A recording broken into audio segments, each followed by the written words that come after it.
Bismillahirrahmanirrahim. Assalamualaikum warahmatullahi wabarakatuh. Pada kesempatan kali ini, kami dari kelompok 10 yang beranggotakan Ami Kisworo, M. Karisma Sakinah, dan Muhammad Zainullah ingin menyampaikan tugas dari program studi sejarah peradaban Islam dengan dosen pengampu Ibu Faridatun Nikmah, MPD. Berjudul tentang sejarah masuknya Islam dan kerajaan Islam di Indonesia. Mengenai proses masuknya Islam di Indonesia, Islam masuk Indonesia secara damai, tidak ada paksaan, murni dari kesadaran pribadi pribumi. Pada proses masuknya Islam di wilayah Nusantara tidak lepas dari kegiatan perdagangan. Bangsa yang berdagang tersebut antara lain Cina, Arab, India, dan Persia. Adapun beberapa sumber pendukung atau faktor masuknya Islam di Indonesia diantaranya adalah berita dari Arab, yaitu dari Syekh Muhammad Naqib Al-Atas dalam bukunya yang berjudul Islam dan Sejarah Kebudayaan Melayu. Di dalam bukunya ia menuturkan bahwa hubungan pedagang Arab dengan kerajaan Sriwijaya terbukti dengan adanya para pedagang Arab untuk kerajaan Sriwijaya dengan sebutan Zabak, Zabai, atau Sribusa. Terus selanjutnya ialah berita dari Eropa dari Marco Polo tahun 1292 Masehi. Ketika ia diutus Kaisar Cina untuk mengantarkan putrinya yang dipersembahkan kepada Kaisar Romawi. Dari perjalanannya ia singgah di Sumatera bagian utara dan menemukan sebuah kerajaan Islam, yaitu Kerajaan Samudra dengan ibu kotanya Pasai, atau lebih kita kenal Kerajaan Samudra Pasai. Terus selanjutnya ialah berita dari Cina bersumber dari beberapa catatan Ma Huan, seorang penulis yang mengikuti perjalanan Laksamana Cheng Ho. Ia menuturkan bahwa sejak kira-kira tahun 1400 telah ada saudagar-saudagar Islam atau Muslim yang bertempat tinggal di pantai utara Pulau Jawa. Lalu untuk berita dari dalam negeri, yang pertama ialah dari bukti makam Sultan Malikus Saleh di Sumatera Utara.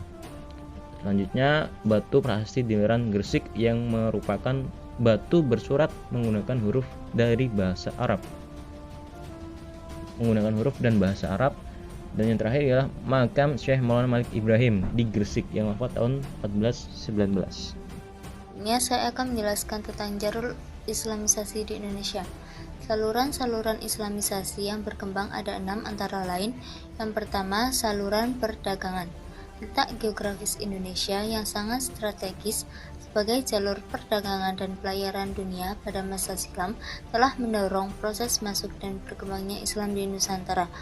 Para pedagang dari Gujarat, Arab maupun Persia datang ke kepulauan Indonesia selain untuk berniaga, sebagian lainnya juga membentuk perkampungan Muslim yang pada akhirnya menjadi fondasi utama saluran Islamisasi di Indonesia. Yang kedua, saluran pernikahan. Saluran pernikahan menjadi saluran Islamisasi di Indonesia yang paling besar pengaruhnya. Dalam hal ini, kondisi ekonomi para pedagang Muslim yang cenderung lebih baik membuat para wanita pribumi tertarik untuk dinikahi. Sebelum kawin, mereka diislamkan terlebih dahulu sehingga keturunan mereka pun menganut agama Islam yang dianut orang tuanya. Yang ketiga, saluran tasawuf. Dengan tasawuf, bentuk Islam yang diajarkan kepada penduduk pribumi mempunyai persamaan dengan alam pikiran mereka yang sebelumnya menganut agama Hindu, sehingga agama baru itu mudah dimengerti dan diterima. Yang keempat, saluran pendidikan.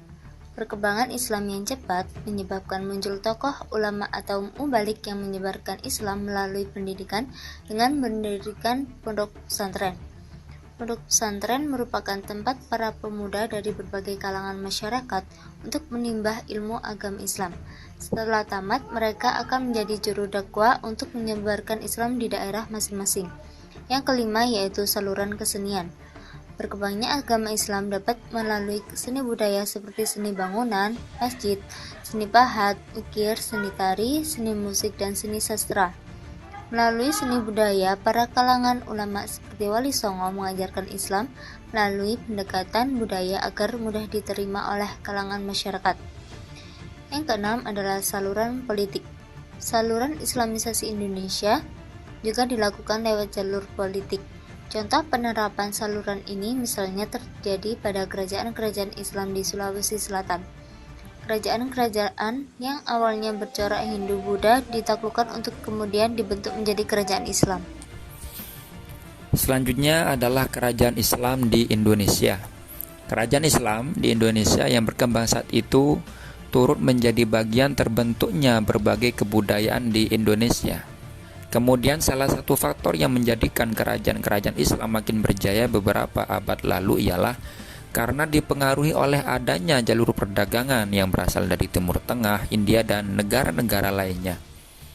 Para pedagang-pedagang Islam ini pun akhirnya berbaur dengan masyarakat Indonesia dan secara perlahan memasukkan nilai-nilai Islam, ajaran-ajaran Islam kepada masyarakat Indonesia, dan akhirnya dari situ banyak perubahan dari sisi budaya hingga sisi pemerintahan Nusantara saat itu. Munculnya kerajaan Islam di Indonesia ini menjadi pertanda awal terjadinya perubahan sistem pemerintahan dan budaya Indonesia itu sendiri. Keterlibatan kerajaan-kerajaan Islam di Indonesia juga turut berperan dalam tersebarnya agama Islam hingga ke seluruh penjuru tanah air. Ada beberapa kerajaan tanah air yang menjadi bukti jejak peninggalan Islam dan masih bisa disaksikan hingga hari ini. Di antaranya Kerajaan Perlak, Kerajaan Samudra Pasai, Goa, Kerajaan Demak, dan juga Kerajaan Islam Banten. Namun tidak semuanya akan kami jelaskan di sini karena ada beberapa faktor. Mungkin hanya beberapa kerajaan. Yang pertama adalah Kerajaan Samudra Pasai. Kerajaan ini didirikan oleh Nizamuddin Al-Kamil yang merupakan seorang pimpinan angkatan laut dari Mesir pada tahun 1267 di Aceh. Tujuan didirikannya kerajaan ini adalah untuk menguasai perdagangan rempah-rempah, terutama lada yang sangat berlimpah di Indonesia. Kerajaan ini terletak di Aceh dan merupakan kerajaan Islam pertama di Indonesia. Pada masa jayanya, Samudra Pasai merupakan pusat perniagaan penting di kawasan itu, dikunjungi oleh para saudagar dari berbagai negeri, baik itu Cina, India, Syam, Arab, dan Persia. Komoditas utamanya adalah lada.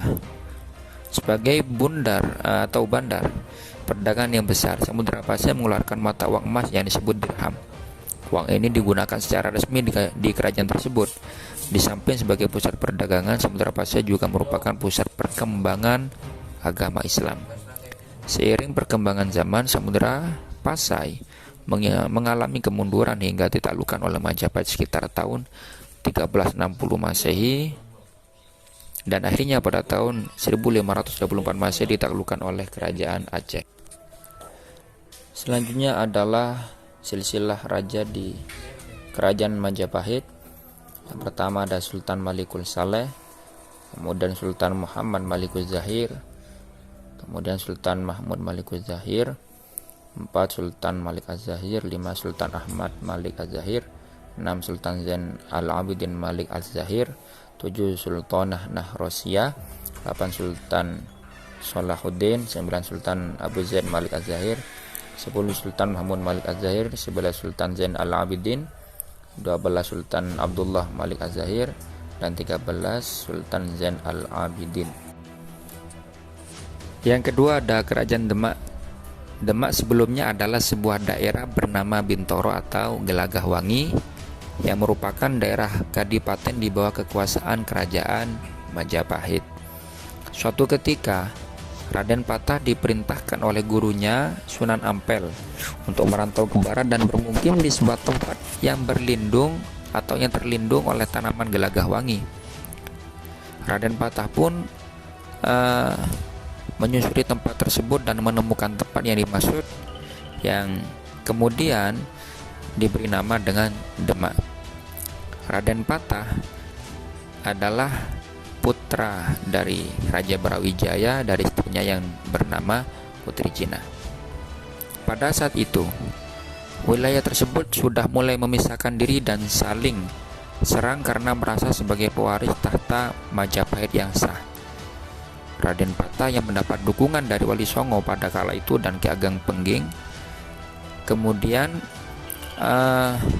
diangkat oleh Wali Songo sebagai Bupati Demak, dan ibu kotanya berada di Bintoro. Setelah merasa kuat karena memiliki daerah yang strategis dan mempunyai dukungan dari Wali Songo, akhirnya para wali menyarankan agar Raden Patah menjadikan Demak sebagai kerajaan Islam dan sepenuhnya memisahkan diri dari kerajaan Majapahit. Raden Patah pun kemudian mengumpulkan para pengikutnya untuk melawan kerajaan Majapahit setelah kerajaan Majapahit berhasil dikalahkan. Untuk tahun berdiri atau tahun resmi berdirinya kerajaan Demak sebagai kerajaan Islam di sini ada banyak versi. Para sejarawan menyebut tahun 1500 Masehi, tapi juga ada yang menyebut 1478 atau setahun sebelum berdirinya Masjid Agung Demak. Sedangkan masa keemasan dari kerajaan Demak sendiri adalah ketika dipegang oleh raja yang bernama Sultan Trenggono. Tepatnya setelah kematian yang tak terduga dari Raja Demak II, yakni Pati Unus, kerajaan Demak akhirnya memutuskan untuk mengangkat adik dari Pati Unus yang juga anak dari Raja Demak I, yang mana dia bernama Sultan Trenggono. Di bawah kekuasaan Sultan Trenggono, kekuasaan kerajaan Demak menjadi tambah luas, tambah besar. Sultan Trenggono berhasil menguasai Sunda Kelapa setelah merebutnya dari kerajaan Pajajaran. Kerajaan Demak ini juga berhasil menghalau pasukan Portugis pada tahun 1527. Pada tahun yang sama berhasil untuk menguasai Tuban, Surabaya, dan Pasuruan, hingga pada tahun 1529 memulaskan kekuasaan dengan menaklukkan Madiun, dan pada tahun 1545 menguasai Malang dan Blambangan. Kemudian lanjut pada masa runtuhnya kerajaan Demak. Masa runtuhnya atau kehancuran kerajaan Demak bermula ketika masa kehancuran kerajaan Demak bermula ketika pengangkatan Raden Mukmin sebagai Sunan ditentang oleh Pangeran Sekar. Pemberontakan pun tidak dapat dihindari. Dalam peperangan melawan Raden Mukmin, Pangeran Sekar dibunuh oleh Raden Mukmin. Peristiwa itu terjadi di sekitar sungai selepas Pangeran Sekar melaksanakan sholat Jumat. Oleh karena peristiwa itu, Pangeran Sekar disebut Sekar Sete Lepen, yang artinya sekar yang gugur di sungai. Pada tahun 1549, Raden Mukmin beserta istri tewas terbunuh oleh anak Pangeran Sekar, yaitu Raden Prabu Arya Panangsang. Arya Panangsang pun naik tahta dan menjadi Raja Demak kelima. Pengikut Arya Panangsang juga membunuh Pangeran Hadiri, seorang adipati Jepara. Akibat tindakannya itu, Arya Panangsang tidak disukai oleh para adipati.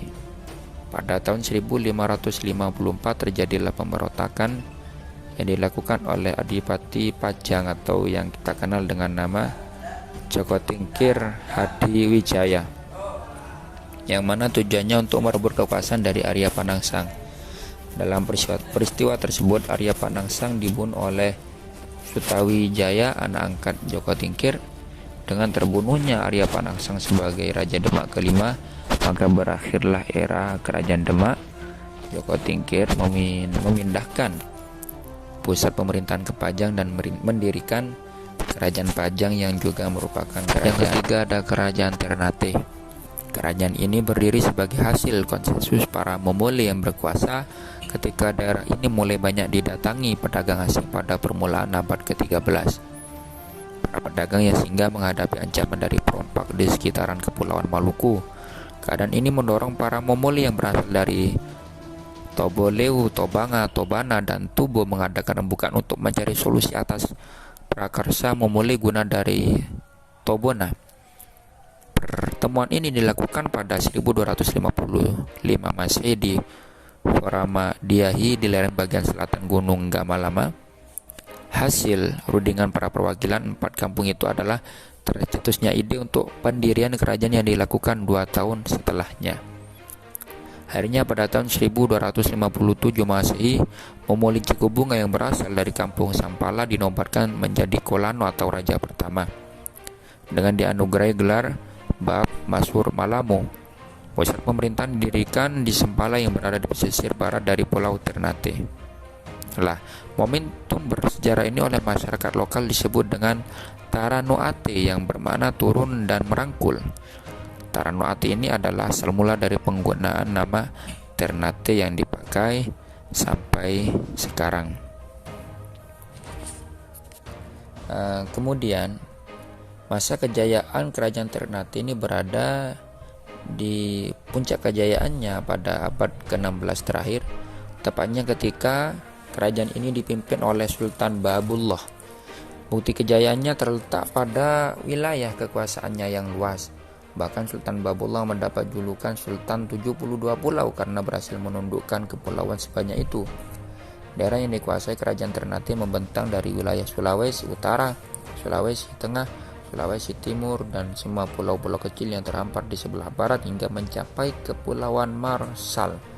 Wilayah Filipina bagian utara berhasil diduduki sampai Kepulauan Kai. Pulau Nusa Tenggara juga berhasil dikuasai hingga bagian selatan. Kemudian kerajaan ini mulai runtuh akibat adanya adu domba yang digerakkan oleh koalisi Portugis dan Spanyol untuk menangkal gempuran yang terjadi secara terus-menerus. Akhirnya Sultan Mudzaffar Shah I menjalankan politik aliansi dengan pemerintah Hindia Belanda. Bantuan yang diberikan kemudian harus dibayar mahal karena setelahnya kerajaan Ternate berada di bawah pengaruh Belanda. Disebabkan tekanan Belanda semakin mendesak, Sultan Sibori Amsterdam terpaksa menandatangani sebuah perjanjian yang menegaskan kerajaan Ternate sebagai dependen Belanda pada tanggal 7 Juli 1683. Lah, sejak saat itu kedaulatan di kerajaan Ternate pun runtuh. Silsilah raja di kerajaan Ternate tetap dilanjutkan meskipun berada di bawah naungan Belanda. Pada saat Indonesia memperoleh kemerdekaan, yakni pada tahun 1945, kerajaan Ternate tunduk dan meleburkan diri menjadi bagian dari NKRI. Meskipun begitu, hingga pada tahun 2015, kerajaan Ternate masih memiliki sultan yang aktif. Setelah sultan terakhir dari kerajaan Ternate wafat dan tidak ada keturunan yang mumpuni untuk menggantikan, akhirnya posisi kerajaan Ternate saat ini digunakan sebagai simbol adat dan lambang kejayaan Islam di Indonesia. Oke, sekian presentasi dari kami kelompok 10. Dan kami ucapkan terima kasih banyak atas partisipasi dan perhatiannya. Apabila ada salah kata, mohon dimaafkan. Dan yang terakhir, syukron. Wassalamualaikum warahmatullahi wabarakatuh.